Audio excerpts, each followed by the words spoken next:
Shutterstock.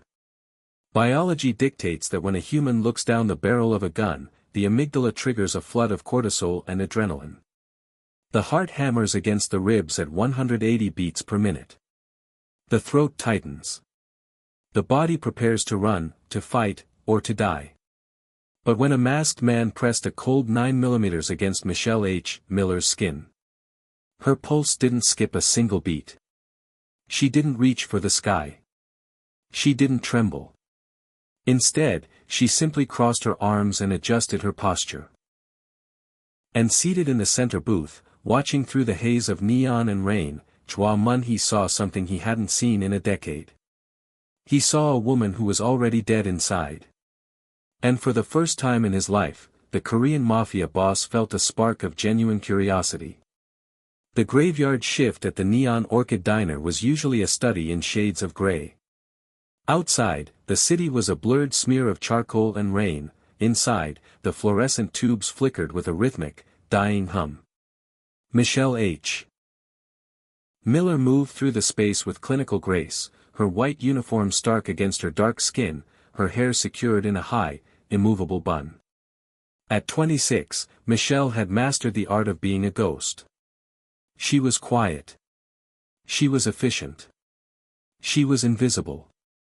And in this city, invisible was the only way to stay safe.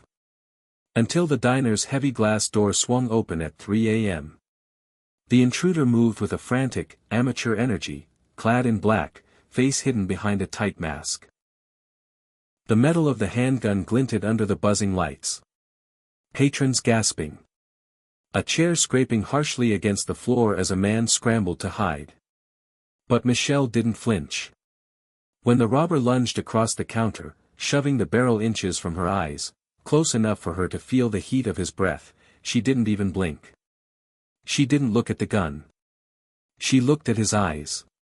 With a voice as steady as a surgeon's, she asked, "Are you paying with cash or card for the registers you're about to empty?" The room went tomb silent. The robber's hand shook, but Michelle remained as still as a statue. From the center booth, Jwa Mun-Hee leaned forward, his tailored black suit catching the red glow of the diner's sign. He didn't reach for the weapon hidden beneath his jacket.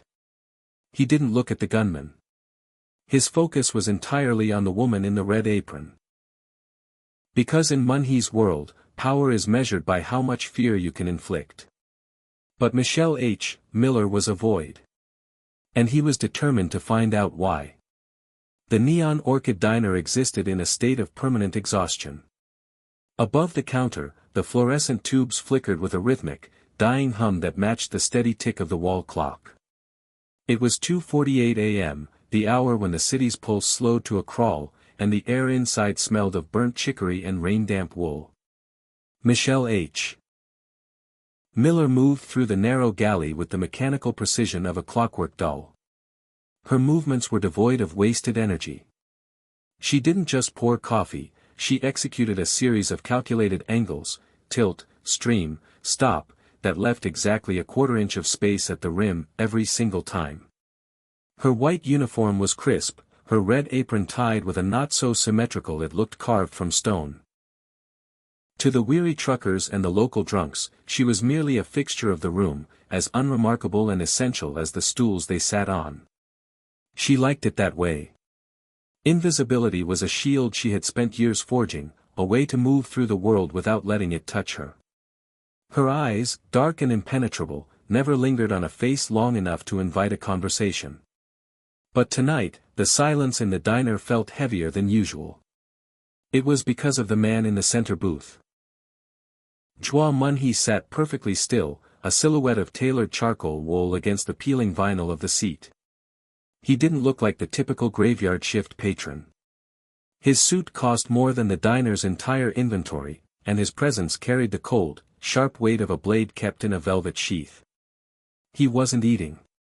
A single cup of black coffee sat before him, long since gone cold, yet he hadn't touched it. Michelle felt his gaze, though she never looked up to meet it.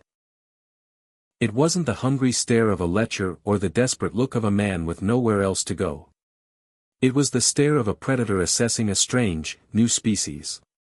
She moved past his table to refill a sugar shaker, her footsteps silent on the linoleum. As she reached for a stray napkin near his elbow, she saw the faint, dark ink of a tattoo peeking from beneath his stiff white collar, a dragon's tail coiled around the column of his throat. Most people in the city knew that mark. It was a warning sign, a boundary line that meant certain death if crossed. Michelle didn't even pause. She wiped the table within an inch of his hand, her expression as blank as a fresh sheet of snow. She didn't tremble. She didn't offer a polite smile. She simply finished her task and turned away, her high bun perfectly centered as she retreated toward the kitchen.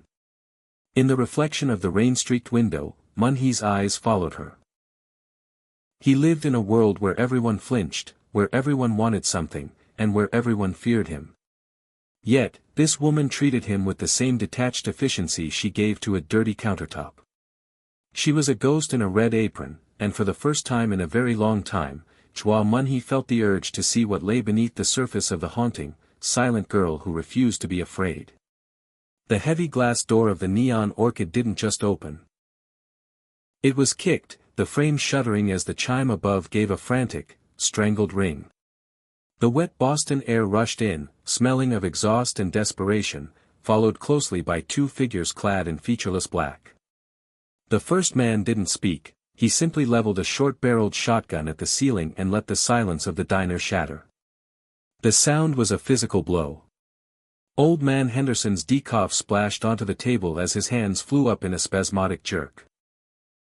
In the far corner, a young couple vanished beneath their booth, the girl's high-pitched sob cutting through the ringing in the air like a siren. Panic, raw and jagged, filled the room as the second intruder vaulted over the counter, his boots skidding on the linoleum Michelle had polished only an hour before. Michelle didn't move. She stood behind the register, her hands resting flat on the cool stainless steel. While the world around her dissolved into a chaos of heaving lungs and terrified whimpers, her own breath remained slow, rhythmic, and intentional.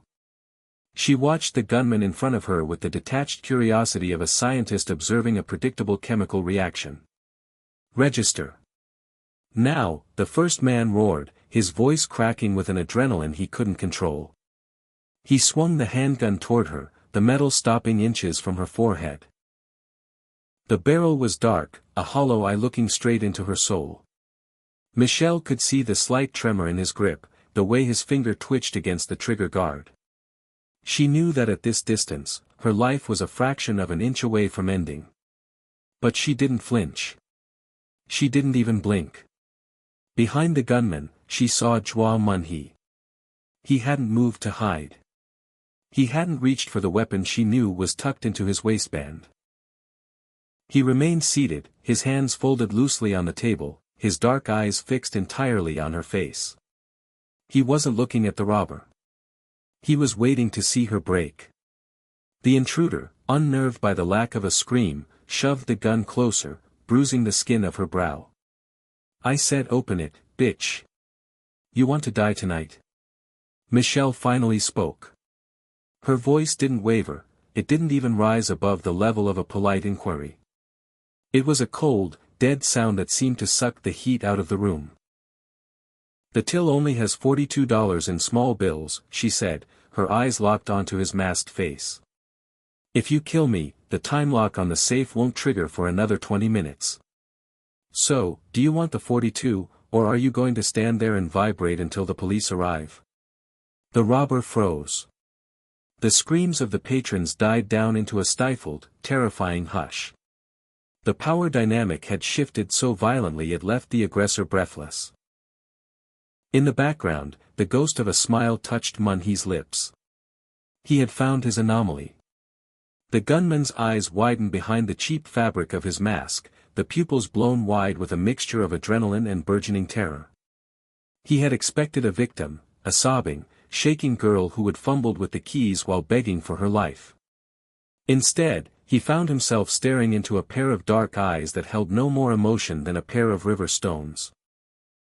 The handgun in his hand, a heavy weight of lethal potential, suddenly felt like a toy.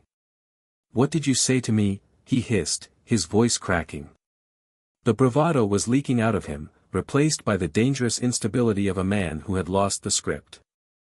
Michelle didn't pull back from the cold steel pressed against her forehead.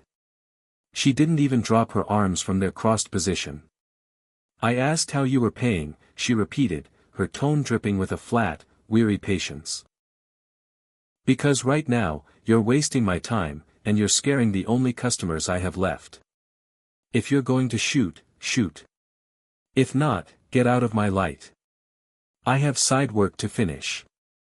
The psychological weight of her indifference hit the room like a physical pressure. The other robber, the one holding the shotgun near the door, hesitated. He looked from his partner to the back of the room, his confidence wavering as he realized the invisible waitress was the one dictating the terms of the engagement. The patrons, huddled under tables and behind booths, stopped sobbing. The air grew thick with a surreal, heavy silence as they watched a woman in a red apron dismantle a criminal's ego with nothing but a lack of fear. The man at the register began to sweat, the beads of moisture visible at the edge of his mask. He looked down at the gun, then back at Michelle's unwavering gaze. He was the one with the weapon, the one with the power to end a life in a heartbeat, yet he felt like a child being scolded by a teacher. Her refusal to acknowledge his threat had created a vacuum of power, and he was being sucked into the void. In the center booth, Jwa Mun-Hee shifted his weight. The sound of his leather jacket crinkling was like a gunshot in the hushed diner. He watched the beads of sweat on the robber's neck, then traced the line of Michelle's jaw. He recognized the look in her eyes. It wasn't courage. Courage was feeling fear and doing it anyway. This was something different. This was a soul that had already survived its own destruction and found that death had nothing new to offer. "She told you the truth," Mun-Hee's voice finally cut through the air, smooth and sharp as a razor. "There is no money here worth the price you are about to pay." The robber spun around, startled by the new voice, his gun swinging wildly away from Michelle. In that split second, the aura of the robbery collapsed. The predator had become the prey, and the woman at the counter simply reached for a spray bottle of glass cleaner, ready to wipe away the smudge his mask had left on the plexiglass. Jwa Mun-Hee lived in a world of tells. To him, the human body was a transparent ledger of weaknesses. He could read a man's life story in the twitch of a facial muscle or the slight overextension of a stride. He had spent his life surrounded by people who were loud in their terror, men who groveled, women who shrieked, and soldiers who overcompensated with a frantic, sweating aggression. Fear was the universal language, and Mun-Hee was its most fluent translator. But as he sat in the center booth of the Neon Orchid, the silence coming from the woman behind the counter felt like a physical weight. He leaned forward slightly, his dark eyes narrowing as he performed a clinical autopsy of Michelle's composure. He looked for the micro-expressions that should have been there, the dilation of the pupils, the shallow rise and fall of the chest, the trembling of the fingers against the stainless steel. There was nothing. Her skeletal alignment was perfect. Shoulders dropped, spine neutral, arms crossed not in a defensive shield, but in a gesture of profound boredom. She wasn't a hero. Mun-Hee knew what heroes looked like, they were fueled by a desperate, fiery energy. Michelle was different. She was a void. She looked at the barrel of the gun with the same clinical indifference he used when looking at a balance sheet. It was the posture of someone who had already seen the worst the world had to offer and had decided that death was simply another customer who would eventually have to leave. The robber's amateurish threats were like static noise in the background. Mun-Hee ignored them entirely, focused solely on the glitch in the room. He felt a rare, sharp pulse of adrenaline, not from the danger of the robbery, but from the thrill of the find. In his world, a woman who couldn't be broken was more valuable than a mountain of gold and more dangerous than a rival's army. He watched the way the red neon light caught the curve of her jaw, highlighting a face that had been turned to stone by some unseen fire. She was the anomaly he hadn't known he was looking for. Most people were glass, you could see right through them, and they shattered if you hit them hard enough. But Michelle? She was obsidian. Dark, dense, and forged in a heat that most humans couldn't survive. As the robber turned toward him, his hand shaking with a lethal uncertainty. Mun-Hee didn't even look at the weapon. He kept his gaze locked on Michelle, a predatory smile finally ghosting across his lips. He had spent 30 years looking for a peer, someone who understood that the only true power came from having nothing left to lose. He had found her. She was the one. And he was going to make sure she never went back to being invisible again. The shift in the room was so subtle at first that only Michelle noticed it. Jwa Mun-Hee didn't stand, he simply unfolded. One moment he was a seated observer in a charcoal suit, and the next, he was a blur of kinetic violence. The movement was clinical, stripped of all unnecessary emotion, mirroring the very composure he had admired in the woman behind the counter. The robber with the handgun never saw him coming. As the man turned to snarl at the well-dressed guy in the booth, Mun-Hee's hand shot forward like a viper. He didn't grab the gun, he seized the man's wrist, twisting it with a sickening, wet pop that echoed through the silent diner. The handgun clattered to the floor, forgotten, as the robber's knees buckled under the sudden, agonizing torque of a master-level joint lock. The second intruder at the door raised his shotgun, his finger tightening on the trigger in a reflex of pure panic. He never got the shot off. Mun-Hee launched a heavy ceramic sugar shaker with the precision of a professional athlete, the weight of it catching the gunman square in the throat. As the man gasped for air, Mun-Hee closed the distance in 3 predatory strides. He delivered a devastating side kick to the man's lead knee, followed by a palm strike to the chin that snapped his head back, shutting off his consciousness before his body even hit the tile. The violence had lasted less than 6 seconds. Now, the only sounds in the neon orchid were the frantic, ragged breaths of the robbers on the floor and the persistent, indifferent hum of the flickering fluorescent lights. The patrons remained frozen, their minds unable to process the speed at which the victim had become the predator. The air felt thick, ionized by the sudden discharge of high-level aggression. Mun-Hee stood over the unconscious gunman at the door, his breathing as calm as if he had just finished a light stroll. He didn't check his work, he knew exactly the damage he had dealt. Slowly, he straightened his cuffs and adjusted the lapels of his suit, smoothing out a stray wrinkle. The tattoo on his neck, the coiled dragon, seemed to pulse under the red neon glow. He didn't look at the patrons. He didn't look at the men he had just broken. He turned his head slowly, his dark, intense gaze returning to the only person in the room who hadn't moved. Michelle stood behind the register, her arms still crossed, her expression as unreadable as a blank ledger.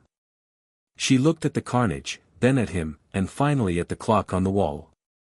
"You broke the sugar shaker," she said softly, her voice the only thing cutting through the suffocating silence. Mun-Hee felt a thrill of cold electricity. He didn't apologize.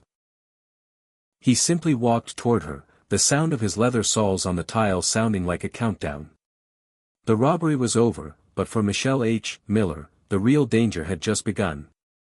Mun-Hee stepped over the groaning form of the first robber without glancing down, his leather soles clicking against the tile with predatory intent. He stopped only when the scent of his expensive cologne, sandalwood and cold iron, mingled with the diner's aroma of old grease and floor wax. The space between them was barely the width of the counter, yet the air felt charged with a tension far more lethal than the robbery itself. He didn't look at the shattered sugar shaker or the blood beginning to pool near the door. His eyes were fixed on the small, plastic rectangle pinned to her chest. "Michelle," he said, the name sounding like a low vibration in his chest. His voice was smooth, possessing a cultivated elegance that felt entirely out of place in a South Boston diner at 3 in the morning. He leaned in, his shadow stretching across the stainless steel registers. A beautiful name for someone who appears to have already checked out of this life. Michelle didn't retreat. She didn't adjust her apron or smooth her hair. She simply stood there, her arms still crossed, meeting his gaze with the same unnerving vacancy that had baffled the gunman. "I'm on the clock for another 4 hours," she replied, her voice flat. "And I have a mess to clean up because you decided to play hero." Mun-Hee's lips didn't curve into a smile, but his eyes kindled with a dark, sharp interest. He reached out, his hand moving with agonizing slowness until his fingers were inches from her jaw. He didn't touch her, he simply felt the heat radiating from her skin. I didn't play hero, Michelle. I removed a nuisance. But you are a fascination. He lowered his hand, his gaze tracing the column of her neck, searching for the pulse he knew would be steady. I have spent my life breaking people. I have seen soldiers beg for their mothers and kings weep over their own feet. It takes years of training or a lifetime of trauma to stare into a barrel and ask about the bill. He leaned closer, his voice dropping to a whisper that felt like a secret. Where does a girl like you learn to be so dead inside? The question hung in the air, heavy and jagged. For the first time, a flicker of something passed through Michelle's eyes, not fear, but a shadow of a memory, ancient and cold. She looked at the dragon tattoo on his throat, recognizing the mark of the Korean underworld, and then looked back at his face. The same place you learned that it's easier to kill a man than to talk to him, she said quietly. Life isn't a movie, Mr. Jwa. Some of us just don't have anything left that's worth protecting. Mun-Hee felt a thrill of recognition. He had looked for a peer in boardrooms and back alleys, but he had found her behind a grease-stained counter. He wasn't just interested anymore, he was possessed. We shall see, he murmured, reaching into his pocket and placing a crisp $100 bill on the counter. Consider this for the sugar shaker. I suspect I'll be back for the pie. The heavy silence of Jwa Mun-Hee's private study was a world away from the humming fluorescent grime of the neon orchid. Here, the air was filtered and cool, smelling of aged paper and the expensive tobacco he never smoked. Mun-Hee sat behind a desk of polished obsidian, his dark eyes fixed on a manila folder that seemed too thin to hold the weight of a human life. Her name isn't just Michelle Miller, his investigator murmured from the shadows of the doorway. It was Michelle Holloway Miller. 10 years ago, she was the daughter of the city's most promising civil rights attorney. She was a pre-med student. Top of her class. She used to volunteer at youth centers. They called her, the Sun, because she couldn't walk into a room without lighting it up. Mun-Hee flipped a page. A grainy newspaper clipping showed a young black woman with a smile that looked like it could heal the world, a stark, painful contrast to the hollowed-out ghost he had met behind the counter. He studied the photo, searching for the light his investigator mentioned, but all he saw was a target. The tragedy didn't require a long report, the headlines did the work. Home invasion ends in triple homicide. A botched robbery. A quiet street in the suburbs turned into a slaughterhouse. Michelle had been the only survivor, found hours later sitting in a pool of her father's blood, staring at the wall with the same dry, detached eyes she had used to face the gunman in the diner. Mun-Hee's fingers traced the edge of the police report. She hadn't just survived, she had been hollowed out. The state had offered counseling, but she had vanished into the gray space of the city, changing her name and stripping away every part of herself that could be hurt. She had chosen a life of invisibility because a sun that had seen that much darkness couldn't bear to shine anymore. She isn't brave, sir, the investigator added, his voice low. She's just waiting for the world to finish what it started that night. Mun-Hee closed the folder. The glitch he had seen in the diner wasn't a lack of fear, it was a lack of hope. She hadn't flinched at the gun because she had been looking for an exit for a decade, and the amateur robber was simply too clumsy to provide it. He leaned back, the dragon tattoo on his neck hidden by the high collar of his silk robe. He had spent his life creating ghosts, but he had never tried to haunt one before.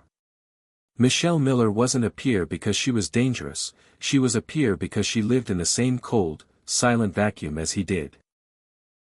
The only difference was that he had built his throne in the dark, while she had simply let the dark consume her. Keep the diner under surveillance, Mun-Hee commanded, his voice as cold as a winter morning. And find out who sold those amateurs the guns. No one threatens what belongs to me, even if she doesn't know she belongs to me yet. The neon orchid was no longer just a diner, it had become a temple of silent observation. Every night, exactly at 2:14 a.m. The heavy glass door would swing open, and the humidity of the Boston night would give way to the scent of sandalwood and cold iron. Jwa Mun-Hee claimed the center booth with the casual authority of a king reclaiming a throne, his presence acting as a silent, crushing weight that kept the usual riffraff at bay. The local junkies and the loud-mouthed transients had stopped coming, instinctively sensing that the man in the tailored suit had turned the linoleum floors into a sovereign territory. Michelle moved around him like he was a permanent fixture of the architecture. She didn't acknowledge the black SUVs parked at the curb or the stony-faced men who stood like statues under the flickering streetlights outside. Her routine remained untouched: tilt, stream, stop. She placed his black coffee on the table without a word, her red apron a sharp, blood-colored contrast against the sterile white of her uniform. For Mun-Hee, the diner had become his unofficial headquarters, a place where the multi-million-dollar deals of the Korean underworld were secondary to the rhythm of Michelle's movements. He watched her refill the napkin dispensers with a precision that bordered on the holy. He watched the way she ignored his gaze, her posture never losing its rigid, detached grace. To the world, he was a monster to be feared; to her, he was just another patron who preferred his coffee at a specific temperature. He didn't speak to her often. He didn't need to. He was learning her language, the language of the invisible. He noticed the way her hands moved slightly faster when a police siren wailed in the distance, a ghost of the trauma he had read about in the manila folder. He saw the way she looked at the door whenever a new customer entered, her eyes scanning for a threat she didn't fear, but expected. One night, as she reached across the table to clear his untouched cup, his hand moved with the speed of a striking cobra, his fingers light as a feather as they brushed against the fabric of her red apron. She stopped, her arms suspended in the air. For the first time, she didn't look through him, she looked at him. "The shift is almost over, Michelle," he murmured, his voice a low, dark caress. "The sun will be up soon. But the shadows suit you much better." Michelle didn't pull away. She looked at his hand, then at the dragon tattoo on his throat, her expression still a mask of stone. "The shadows are where things go to be forgotten, Mr. Jwa. You're making it very hard for me to stay that way." "Good," he replied, releasing her. "I have no intention of letting the world forget you again." She turned away, but as she walked back to the kitchen, the mechanical rhythm of her stride faltered, just for a second. The ghost was being haunted, and for the first time in a decade, Michelle Miller felt the cold, sharp sting of being alive. The end of Michelle's invisibility didn't arrive with a whisper, it came with the screech of tires and the shattering of the plate glass windows she had cleaned every night for 3 years.